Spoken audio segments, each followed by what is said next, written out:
ఆయన ఫ్రేమ్వర్క్లన్నీ కూడా బ్లర్ అయిపోయినాయి కదా నేను ఈరోజు మాట్లాడటం వల్ల.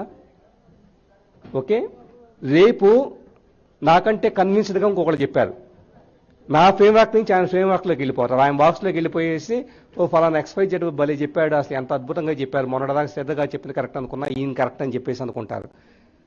మైండ్ ఎప్పుడూ కూడా ఏది బాగుంది, ఏది కన్విన్సింగ్గా ఉంది, ఏది లాజికల్ మైండ్కి అర్థమయ్యేలాగా ఉంది అన్న దాన్ని బేస్ చేసుకొని జడ్జిమెంట్లు ఇచ్చేసి ఈయన భలే చెప్పాడని చెప్పేసి అనిపిస్తుంది. ఆ భలే అనేదే మాయ.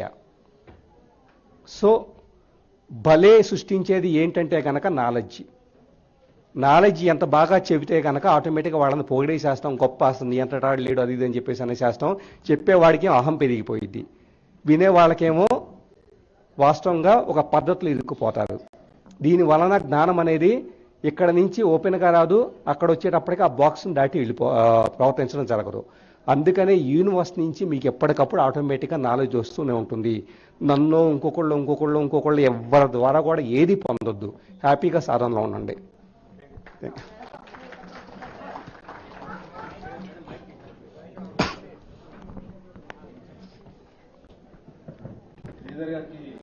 అందరం ఫస్ట్ ధన్యవాదాలు చెప్తాం.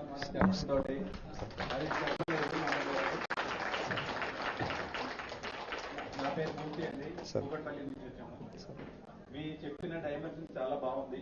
ఇంతవరకు మిమ్మల్ని వాయిస్ వినలేదు, చాలా సంతోషం వేసిందండి. ఈ మాట చెప్పడం కోసం నేను మైక్ తీసుకున్నాను. దాంతో పాటు చిన్న క్వశ్చన్ అలానే మిగిలిపోయింది. ఆలోచన అంటే ఏంటి, ఆలోచనలు ఎందుకు వస్తాయి అని మాకు ఒక కొత్త ఆలోచన ఇన్సర్ట్ అయింది, కొద్దిగా అది క్లారిఫై చేస్తారని కోరుకుంటున్నాను. ఆలోచన తప్పకుండా సార్. ఇందాక నేను ఆలోచన ఎందుకు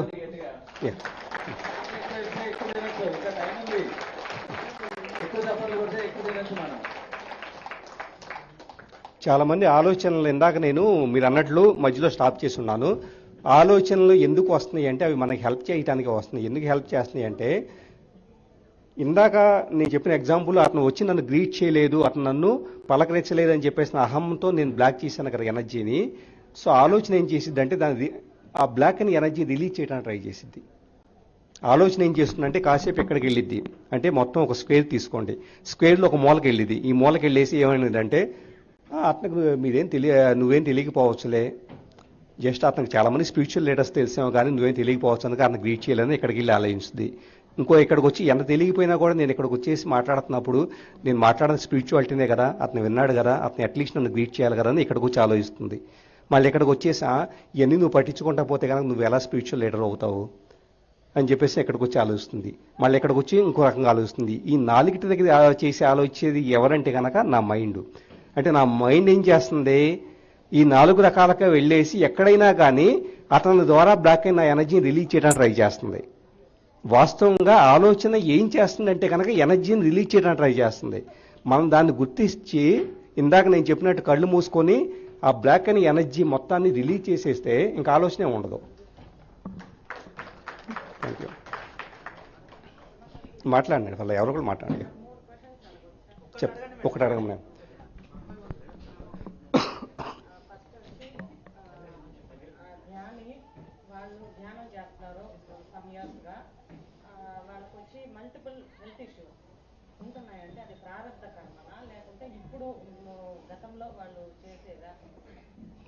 హెల్త్ ఇష్యూస్ ఎప్పుడూ కూడా ప్రారంభ కర్మ ఉంటాయి మోస్ట్ ఆఫ్ ద ఇది.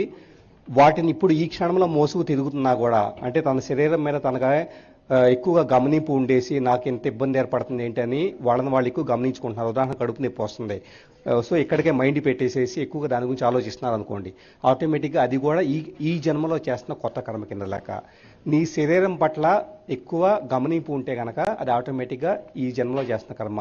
గత జన్మలో కర్మలు అనేది శారీరక బాధల రూపంలో వస్తుంటే వాటిని అనుభవించి వదిలేసేస్తే కనుక ఎలాంటి ప్రాబ్లము లేదు.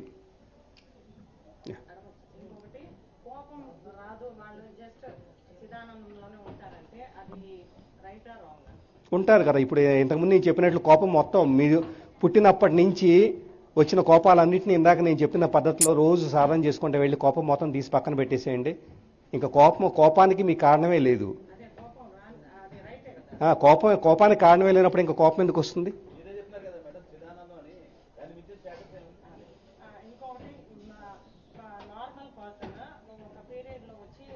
హార్ట్ బీట్ వాళ్ళకే వినిపిస్తుంది. మళ్ళీ మధ్యలో కొంచెం ఆగి గ్యాప్ ఇచ్చి మళ్ళీ అది హార్ట్ బీట్ వినిపిస్తుంది అనమాట. పడుకొని నిద్రపోయి లేచినప్పుడు ఆ సమయంలో వాళ్ళకి ఎట్లా ఉంటుందంటే అబ్బో ఆనందంగా ఉంటుంది. ఇలానే పోదా ప్రాణము, ఇంతకన్నా బ్రహ్మానందం ఉందా అని ఎలాగా ఫీల్ అవుతుంది.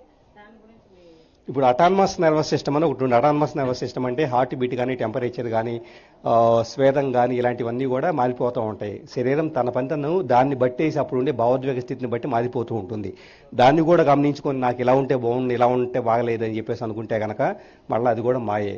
నాకు చెమట పోస్తుంది, నాకు ఇష్టం లేదనుకుంటే కనుక నేను ఒక మాయలో కూరుకుపోయినట్లే. అది దాని పని చేసుకుంటా వెళ్ళిపోతుంది. దాని మీద పట్టింపు ఉందంటే కనుక డెఫినెట్గా వాళ్ళు సాధకులుగా కొనసాగట్లేని అర్థం.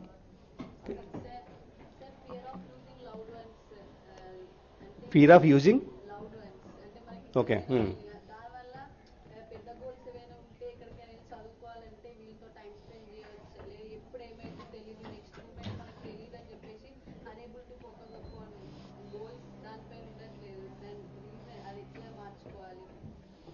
అంటే మైండ్ చేసే ఒక మాయ ఏంటంటే మనం ఇక్కడ ఎదురుగా ఉంటేనే ఆటోమేటిక్గా మనిషితో స్పెండ్ చేస్తూ ఉంటాం అని చెప్పేసి ఒక భ్రాంతికి గురి చేస్తూ ఉంటుంది.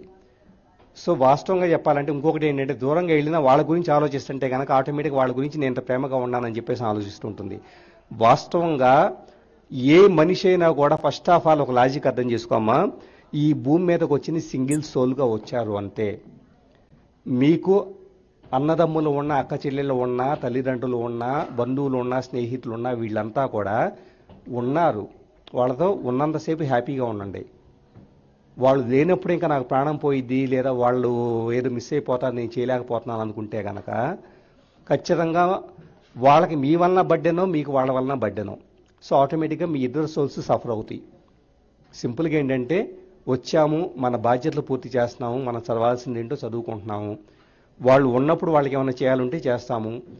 వాళ్ళు అందుబాటులో లేదు, వాళ్ళు ఊళ్ళో ఉన్నారనుకుంటే కనుక హ్యాపీగా మనం వచ్చి చదువుకుంటూ ఉంటారు మీరు.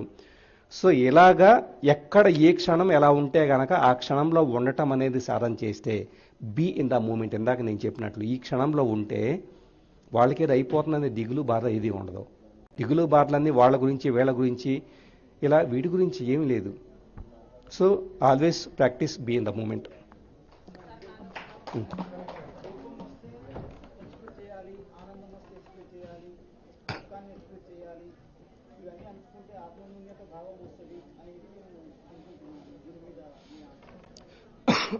ఎక్స్ప్రెస్ చేస్తే ఎదుటి వ్యక్తి ఇంకా దూరం అయిపోతారు అనుకుంటే ఎక్స్ప్రెస్ చేయొద్దు, డిజాల్వ్ చేయండి. ఇందాక నేను చెప్పిన టెక్నిక్తో.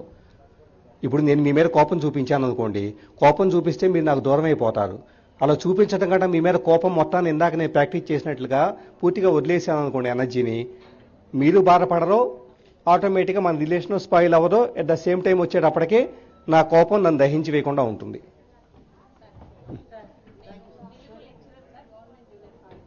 ఓకే.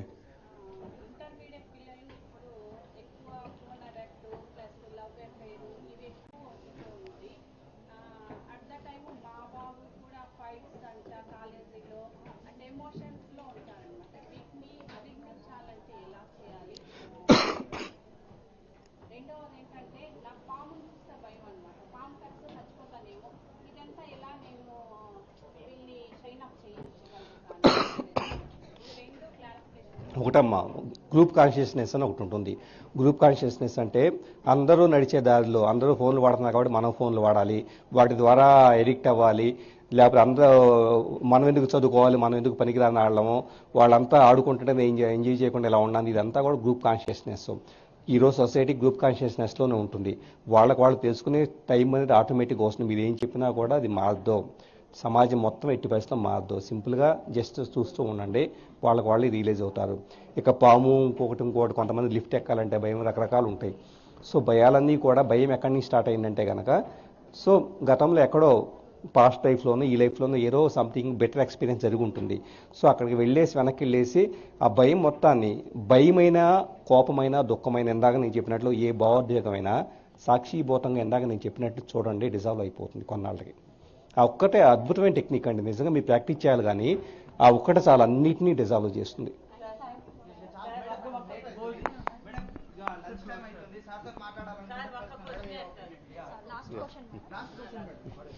సార్ నేను చాలా కష్టపడ్డాను సంసారం. ఎవరు ఏం చెప్పినా ఒక్కొక్కళ్ళు సార్ వినరు.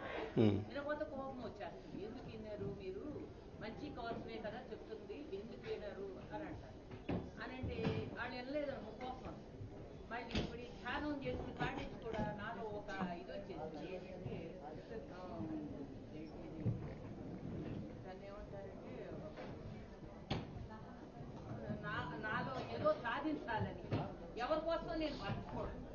నన్ను బాధ పెట్టేవాళ్ళని అసలు వాళ్ళని ఇష్టపడలేదు.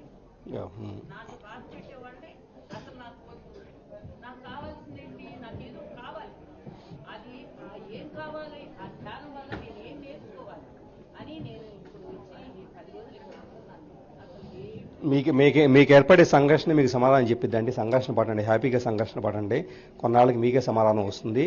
రెండో థింగ్ ఏంటంటే మీరు ఏది చెప్పినా ఎవరన్నా వినకపోతే మీకు కోపం వస్తుంది అంటున్నారు చూసారా. వాస్తవంగా మీరు నాకు చెప్పారనుకోండి, నేను మిమ్మల్ని వినాల్సిన అవసరం నాకేంటి చెప్పండి. ఇప్పుడు నేను చెప్పినంత మీరు వినాలని మిమ్మల్ని అడగలేదు. నేను మీ మంచి కోసమే చెప్పాను.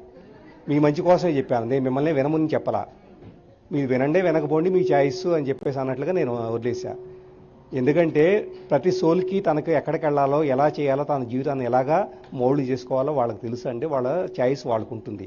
మీరు వాళ్ళ జీవితంలోకి వెళ్ళేసి వాళ్ళు నా మాట వినాలి, వినకపోతే కనుక నేను మంచి కోసంగా చూస్తున్నంటే అది వాళ్ళకి మంచిది కాదు. వాళ్ళు కొన్ని కర్మలు పూర్తి చేయాలి. ఆ పూర్తి చేసేంత వరకు మీరెందుకు అది మీకు తెలుస్తుంది. ఓకే, అది మీకు తెలుసు. ఓకే, కానీ వాళ్ళని కూడా తెలుసుకోనివ్వండి. ఇప్పుడు మీకు తెలుస్తుందని వాళ్ళకి చెప్పడానికి ట్రై చేస్తే వాళ్ళ కర్మ పూర్తి చేయాలి కదా. పూర్తి చేయడానికి అవకాశం మీరు ఎందుకు ఇవ్వట్లా? వాళ్ళు కష్టపడాలనుకుంటున్నారు, బాధపడాలనుకుంటున్నారు. వాళ్ళ బాధ మీద నేను తీసేసి మీకు నాలెడ్జ్ ఇస్తానంటే ఎలాగా?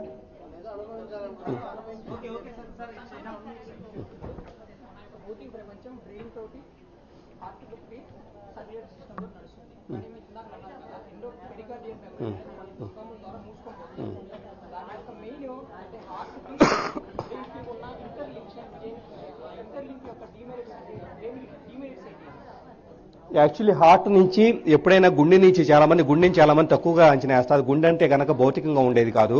హార్ట్ చక్రా నుంచి మీకు హార్ట్లో కూడా న్యూరాన్స్ ఉంటాయి. యాక్చువల్లీ ఆ న్యూరాన్స్ హార్ట్ ఇంటెలిజెన్స్ ఏది మంచి ఏది చెడు, సో ఎప్పుడు హార్ట్ చక్ర ఓపెన్ కావాలంతా అదే నిర్ణయిస్తాయి. సో చాలా మంది ఏంటంటే హార్ట్ చెప్పేదానికంటే కాదని, సో ఈ వ్యక్తి ద్వారా మనకు లాభం ఉందంటే నవ్వటము, ఈ వ్యక్తి ద్వారా మనకు లాభం లేదంటే కనుక మొహం ముడుచుకోవటము, సో ఈ వ్యక్తితో కలవాలా వద్దా, ఇలా ప్రతిదాన్ని కూడా మైండ్ చెప్పేదాంతో నిర్ణయాలు తీసుకుంటూ ఉంటారు. సో మైండ్ చెప్పేది